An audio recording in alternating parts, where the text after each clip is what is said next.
Hello, my name is Andrew, and today we're talking about the unfortunate truth of why Paul Saladino is a fraud. So last year, after a lot of experimenting, I finally had to quit the vegan diet because it just wasn't working out for me, and getting into animal-based was kind of like the logical next step. So the Carnivore Code by Paul Saladino was one of the books that I read. Is pretty helpful, and I found his YouTube videos to be really informative too. I mean, he was good at like getting straight to the point, and at least at first, it seemed what he was most interested in was cutting out toxins, getting back to what was natural. But over the last few years, his channel has really blown up, and I've started to notice this shift where it just seems like what he really cares about more and more is money. So reason number one that Paul Saladino is a fraud is that he has constantly promoted the idea that natural health is better, whole foods are better, but then at the same time he keeps like aggressively selling his own supplement products, which most likely he's not even eating because he knows that whole foods are better. And of course the argument that he uses is, well, people aren't willing to eat organs, they think it tastes weird or something like that, and therefore it's much better to just sell them supplements because at least they'll take that. But this is such a load of crap. He's got almost 3 million followers at this point, and he's convinced millions of people to make all kinds of changes in their life. So you're telling me that you can't use your platform to convince people to eat whole foods? And I could understand if he was struggling financially, like as a YouTuber myself, starting out in the beginning, it was really hard to make money to survive on YouTube views alone. But Paul Saladino is a millionaire. His net worth is estimated to be anywhere between $2 and $50 million.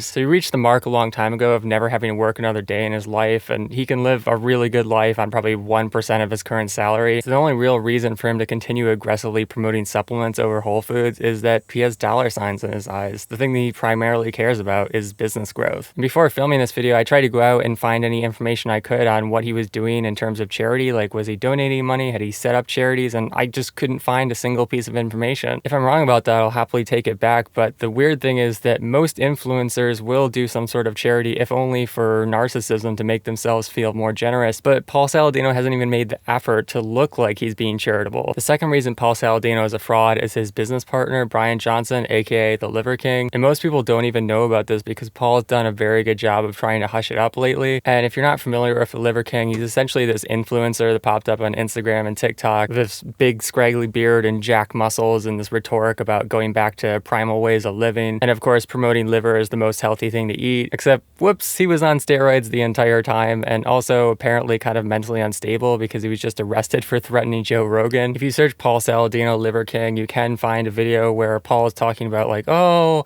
I never knew, I should have seen the signs. And it's like, oh my God, how dumb do you think we are? Like, if you go into business with someone, a business that's generating millions of dollars, how do you not know that they're doing steroids? How do you look at a guy like Brian Johnson that has Halloween cartoon character level muscles and think, oh, that's completely natural? The obvious truth is that Paul Saladino knew that Brian Johnson, aka Liver King, was a scammer from the start, and he went into business with him anyways because the guy was blowing up on social media, and Paul Saladino simply saw a business opportunity. Now, the really crazy thing is that after all of this has come out about the guy that you were in business with being on steroids, being crazy, Paul is still in business with him. His company, his supplements company, Heart and Soul, is still 50% owned by Brian Johnson. The number 3 reason that Paul Saladino is a fraud is over-exercising. Well, Paul hasn't taken things quite as far as the Liver King. All you have to do is look at his face to see that he's stressing himself to death. He's got these gaunt lines in his cheeks that make him look like he just went through his first round of chemo. And honestly, it looks like he has less body fat than me, which is saying something, right? So really, there's not much difference between Paul Saladino and someone like Arnold Schwarzenegger,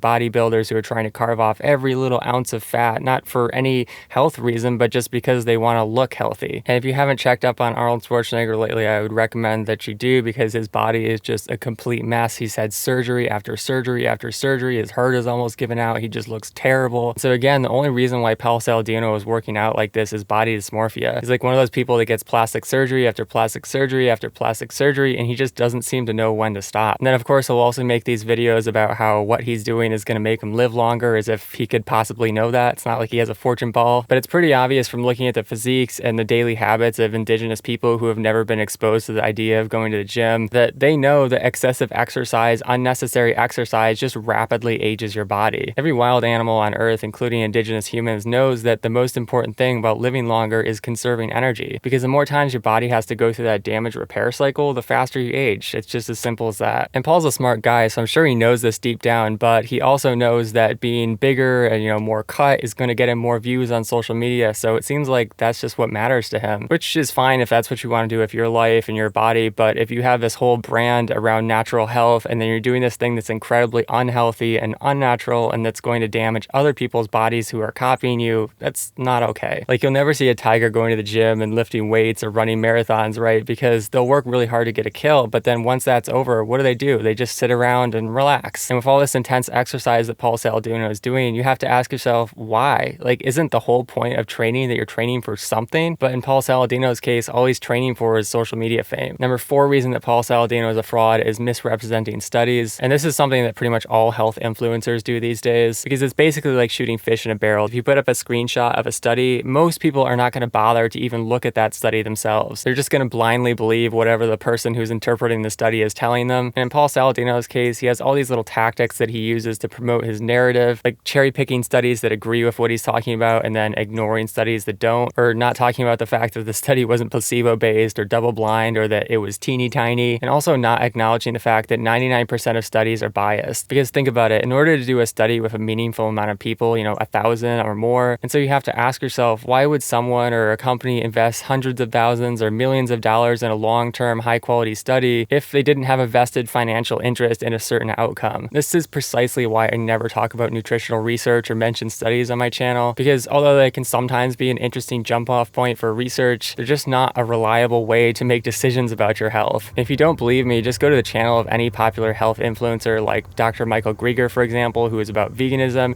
and he'll have all of these studies that make it sound like veganism is the definite answer. And then you go back to Paul Saladino or any animal-based practitioner, and they've got all the studies that prove that animal-based is the healthiest. So for the most part, nutritional studies are just bullshit. And again, unless Paul Saladino is completely delusional, he probably knows exactly what he's doing. And like supplements, it just feels like if you have this massive audience, the best thing you could do would be to teach people the skills of how they can navigate food themselves, through taste and sight and paying attention to their digestive system, their symptoms, seeing how they react to foods. That's how wild animals decide how to eat, and that's the way that humans should be deciding how to eat as well, not looking at nutritional studies and expecting some authority figure to tell them what to think. But of course, and sadly, Paul Saladino benefits from having an audience who doesn't think. Finally, number 5 reason that Paul Saladino is a fraud is that he constantly sets himself up to look like an expert in topics that he has no long-term experience in. For example, he had hardly been on the carnivore diet for a year before he decided to write his book, Carnivore Code, and then soon after he had to come out and admit that he had all these negative side effects and he had to completely change his diet from carnivore. But of course, instead of taking the book out of print or revising it to correct all the errors that he made, he just continues to leave it up, making money off misinforming people. Now, there's nothing wrong with changing your diet and learning along the way and sharing what you're learning, but to set yourself up as an expert when you clearly have no freaking idea what you're doing is so unethical. It seems that when Paul Saladino is deciding what diet to eat, it has more to do with what's trendy than what's actually making him healthy. And if you're thinking, well, okay, Paul fixed the problems of carnivore, now he's on the perfect diet, the most obvious sign that that's not the fact is just how much sugar he's eating. Just spoonfuls of raw honey and constantly overeating fruit, which tells you that his body is screaming for help. It just can't keep up energetically with this insane, unnatural, stressful workout routine that he's got going for himself. And sad to say, within the next few years, you're really going to start to see it catch up with him. At which point, he's just going to start taking and promoting more and more and more supplements to prop himself up in this lifestyle that was never healthy to be pursuing in the first place. So yeah, that's my take on why Paul Saladino is a fraud. And all things considered, there are definitely health influencers who are way worse than him. He has done some positive things. He has put a lot of good information out there over the years. So I'm definitely thankful for that. But I'm also just concerned for him on a personal level. Seeing someone be so consumed with the image of their own body and constantly damaging it and damaging other people's body in order to attain this image of perfection, which isn't even natural. Anyways, thank you guys for watching. Stay natural out there.